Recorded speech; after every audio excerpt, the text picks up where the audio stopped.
4:12 p.m. A glass-walled boardroom on the 40th floor of a London skyscraper. A negotiation worth $300 million is dead. Financial directors are shouting over spreadsheets. The tension is suffocating. Victoria Hale, the 35-year-old CEO, is at her breaking point. Near the coffee station, a man in a simple white shirt stands quietly. He's Daniel Brooks, a temporary contract worker and a single father. Victoria looks at him, her voice sharp with mockery. "Solve this deal, Daniel, then we'll talk."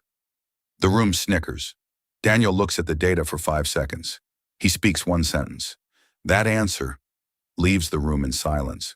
Daniel Brooks was a man who moved with the quiet grace of someone who had seen the top of the mountain and decided the climb wasn't worth the soul it required. At 42, his presence in the halls of Hale Global Logistics was understated, almost ghostly. He was the man who arrived exactly at 8:55 a.m. and vanished precisely at 5:01 p.m. To the high-octane power brokers of London's financial district, he was a temporary contract consultant, a polite way of saying he was the guy who checked for typos in 200-page mergers and ensured the digital archives didn't have double entries.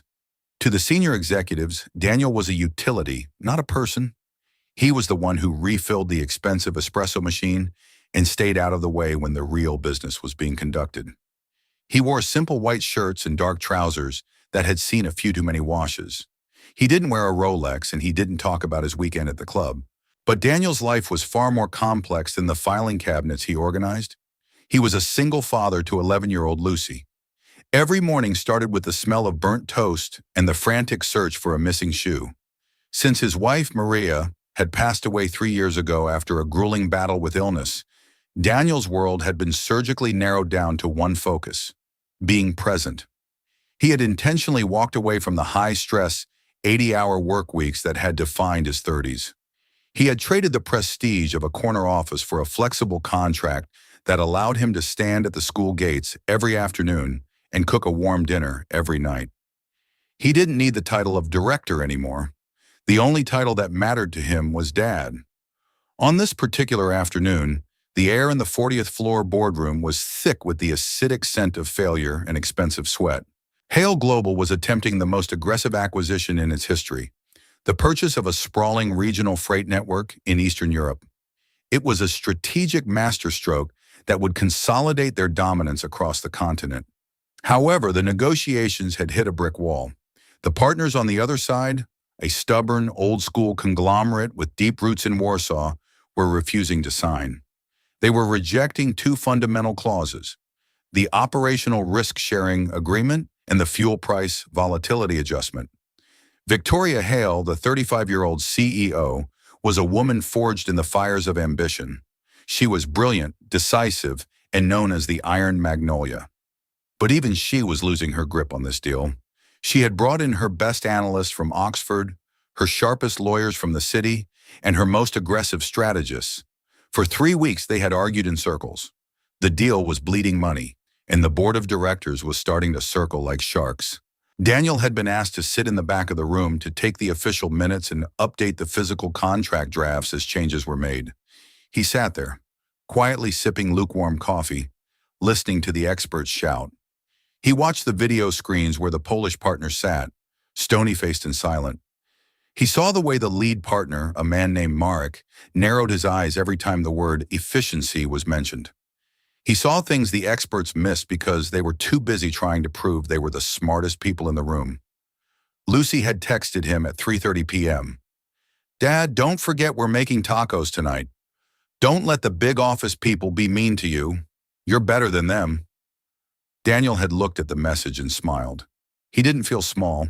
He felt like a man watching children play with toys they didn't understand.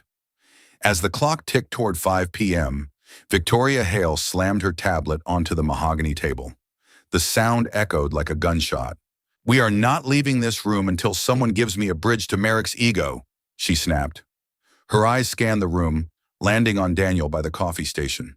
Her frustration finally boiled over into a sharp, mocking challenge. "You've been sitting there like a statue for 3 hours, Daniel," she said, her voice dripping with irony. "You're the one checking the fine print. You're the one seeing the numbers from the back. Why don't you solve this deal for us? Then we'll actually talk about that permanent contract you've been on for 6 months. The junior analysts let out a collective, shallow laugh. The CFO smirked, checking his watch. Daniel didn't flinch. He set his coffee cup down with a controlled clink. He walked slowly toward the main table, his eyes fixed not on Victoria, but on the flickering heat map of the fuel price projections on the wall. The ghost was about to speak.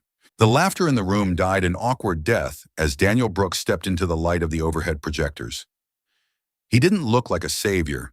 He looked like a man who had just spent 10 hours staring at spreadsheets. He didn't open a new tab. He didn't quote a textbook. He simply looked at Victoria Hale and asked a single piercing question that seemed to cut through the mountain of data. Why are we assuming they want price stability?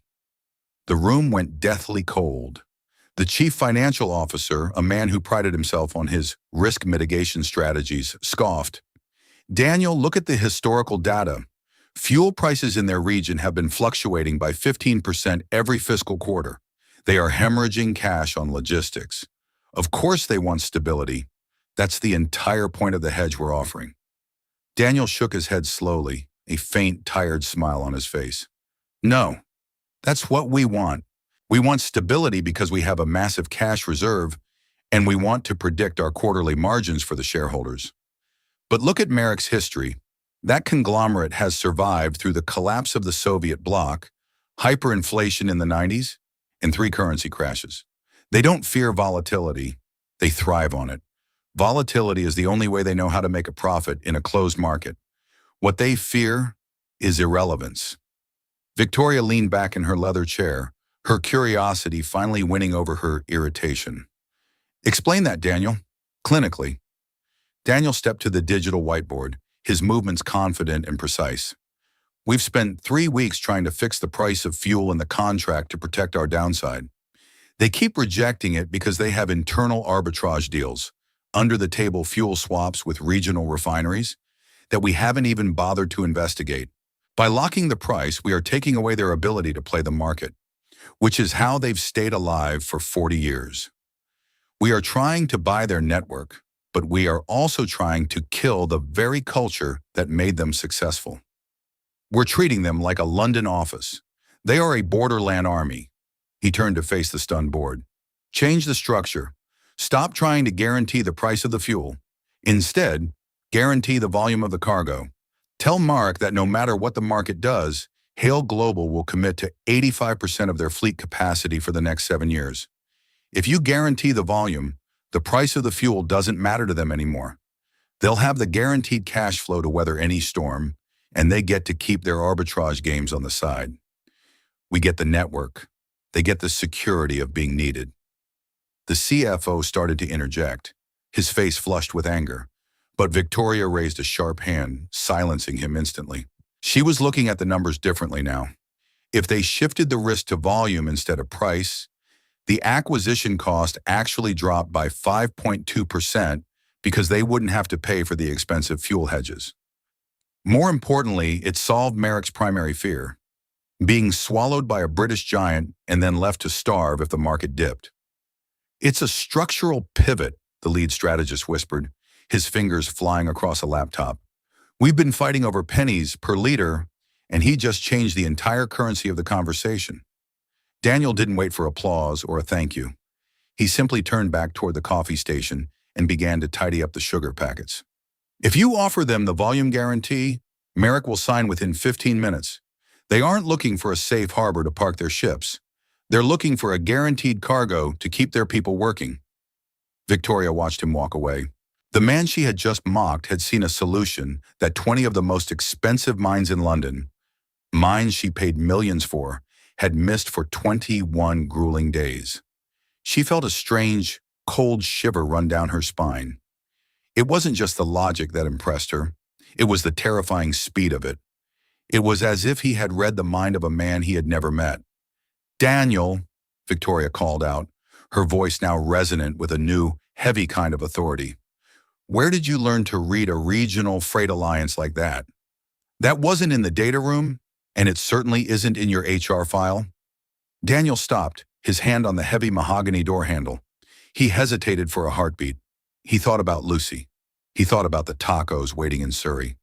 He thought about the man he used to be, the man who would have stayed in this room until 4 a.m. to bask in the victory. Because I used to negotiate from their side of the table, Victoria, Daniel said simply. The silence that followed was absolute. Victoria Hale stood up, her eyes locked on the data guy in the worn shirt. She realized then that the most important person in the room hadn't been sitting at the table. He had been checking the fine print at the back, waiting to be seen. "Get Merrick and the Warsaw board back on the video bridge," Victoria commanded, her voice vibrating with energy. "Now!" As the tech team scrambled to reconnect the video line to Eastern Europe, Daniel stood in the shadows once more. He didn't look triumphant. He just looked like a father who was worried about missing the 5:45 train. But the secret was out. Daniel Brooks wasn't just a contract worker. He was a strategic ghost. And Victoria Hale was finally ready to listen to the silence. The video bridge flickered to life, showing the boardroom in Warsaw. Marek and his team looked weary, their faces etched with the same defensive frustration that had defined the last 3 weeks. Victoria didn't lead with her usual aggressive, final offer opening. She spoke clearly, her voice steady, presenting the volume guarantee structure Daniel had suggested. The reaction on the screen was instantaneous. Marek, a man who had barely spoken a word of English during the entire negotiation, choosing instead to use an interpreter as a shield, leaned forward so far his face filled the camera. He spoke in rapid, guttural Polish to his advisors, then turned to the lens. This is acceptable," Marek said, his voice husky with genuine surprise. "You finally understand our blood, Victoria. You finally stopped looking at the graph and started looking at the men." The deal that had been stuck in a digital purgatory for 21 days was resolved in exactly 14 minutes. The digital signatures were authorized. The room erupted in a collective, ragged sigh of relief that was quickly followed by the popping of champagne corks. Victoria didn't join the cheering. She was watching Daniel, who was already quietly packing his laptop bag and checking his phone. "Daniel, stay," Victoria said. It wasn't a request. It was a command that carried the full weight of a global CEO. The room emptied quickly as the executives rushed out to the bar to celebrate their bonuses. They left Victoria and Daniel alone in the vast, silent boardroom. The lights of the London skyline, the Shard, the Gherkin, began to twinkle outside the floor-to-ceiling glass like diamonds on black velvet. "Who are you, really?" Victoria asked, walking toward him. She had his HR file pulled up on her tablet, but she knew now it was a work of fiction. "Your resume says you spent 10 years in mid-level logistics management in a suburb of Manchester. But no mid-level manager knows the internal arbitrage structures of a Polish freight alliance from the 90s. That knowledge is generational." Daniel sighed, sitting back down in one of the 3,000-pound leather chairs. He looked out at the city he had once tried to conquer. 10 years ago, I was the chief strategy officer for the Trans-Vistula Freight Alliance. I spent my 30s building the very networks you're trying to buy today. I was the one who designed their risk management protocols. I was the architect of their survival." Victoria froze. "Trans-Vistula?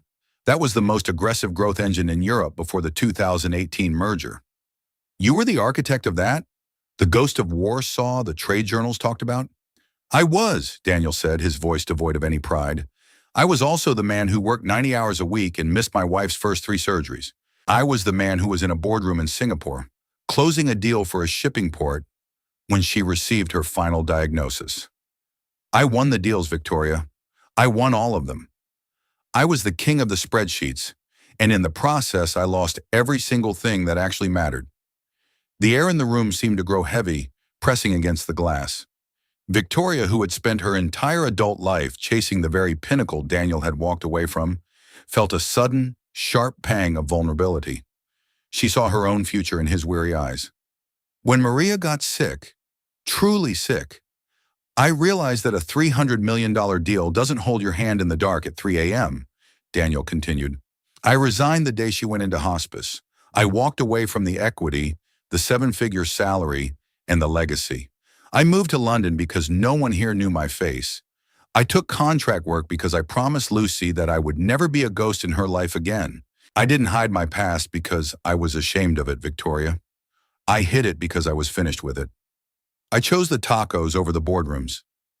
Victoria looked at the nobody in the simple shirt. She saw the scars of a life lived at the same breakneck speed she was currently traveling. She realized that she had been mocking a man who had already conquered the mountain she was still desperately climbing. You solved a deal that my best strategist couldn't touch, Victoria said softly, her voice losing its corporate armor. You saved this company over $40 million in long-term risk today. I can't just let you go back to filing documents and checking for typos, Daniel. It's a crime against the industry. I'm not looking for a promotion, Victoria, Daniel said, standing up and slinging his dented backpack over his shoulder. I'm looking for the 5:45 train to Surrey. Lucy is expecting me for dinner, and if I'm late, the shells get soggy. That is the only deadline that matters to me tonight. My work here is done. Victoria walked him to the door. She didn't offer him a vice presidency. She knew he would turn it down. She didn't offer him a massive bonus. She knew he wouldn't care. Instead, she offered him something he actually valued. I want you to stay as a senior strategic consultant, she said, her tone firm but respectful. 20 hours a week, full remote flexibility. You only come in for the final hours of the big deals, the ones that are stuck. Your salary will be triple what you're making now, but your schedule belongs entirely to your daughter. I don't want your soul, Daniel. I just want your eyes on our blind spots. Daniel paused at the threshold of the elevator. He looked at Victoria, really looked at her, and saw the woman behind the CEO mask. He saw the quiet loneliness that often comes with the view from the 40th floor. I'll do it, Daniel said, but on one condition. You have to start leaving this office by 6 p.m. at least twice a week. You're too young to be this cold, Victoria. The view up here is better when you know someone is waiting for you at the bottom. As Daniel stepped into the elevator, Victoria stood in the doorway of her empire. She realized that she hadn't just saved a deal today. She had found a mentor who knew the true price of the view. The transition wasn't immediate, but it was profound. Daniel Brooks was no longer the data guy. He became the strategic liaison, a title that confused the board, but made perfect sense to Victoria. He worked from his garden shed in Surrey, analyzing global trends while Lucy practiced her violin in the next room. He was the secret weapon of Hail Global, the voice that whispered stop when everyone else was screaming go. A week later, Victoria called him for a check-in. For the first time in her life, the conversation wasn't about a merger or a hostile takeover. I left the office at 5:30 yesterday, she told him over the phone, her voice sounding lighter, more human than he had ever heard it. I went to a small gallery in Chelsea. I realized I haven't looked at a piece of art that wasn't a corporate lobby decoration in 4 years. I've only looked at candlestick graphs. Daniel laughed, a warm, rich sound that vibrated through the line. Art is just code for the soul, Victoria. It's good for the long-term margins. It reminds you why you're building the logistics network in the first place. Victoria began to rely on Daniel not just for his expertise in Eastern European arbitrage, but for his perspective.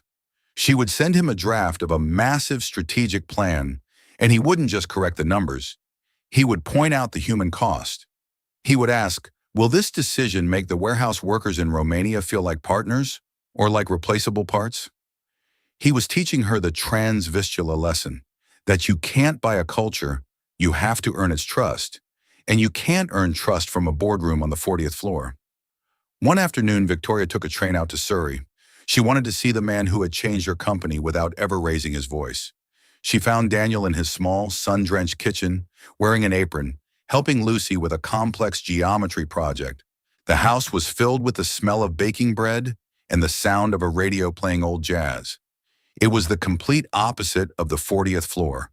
There was no glass, no steel, just wood and warmth. You really did walk away, didn't you? Victoria asked, sitting at the weathered wooden kitchen table. I didn't walk away, Victoria, Daniel corrected her, ruffling Lucy's hair as she showed off her drawing of a bridge. I walked towards something. Most people in our world think that success is an upward line on a chart that never ends. But success is actually a circle. It's about how many people you have within that circle that you can actually count on when the power goes out. Lucy showed Victoria her sketchbook. It wasn't filled with flowers or princesses. It was filled with intricate hand-drawn maps of shipping lanes and railway networks dotted with little red houses. "She has your eyes," Victoria noted, looking at the hazel depth of the girl's gaze. "She has her mother's heart," Daniel said softly, his voice thick with a memory that was no longer a wound, but a treasure.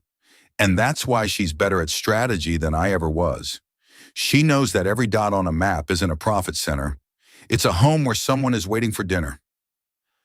Victoria stayed for dinner that night.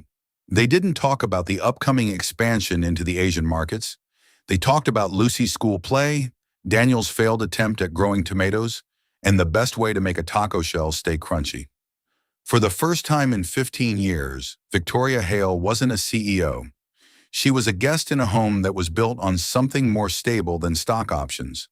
She realized that Daniel hadn't just solved her deal in London. He had exposed the structural flaw in her own life. He had shown her that the all-in mentality she prided herself on was actually a form of poverty. She was rich in capital, but bankrupt in connection.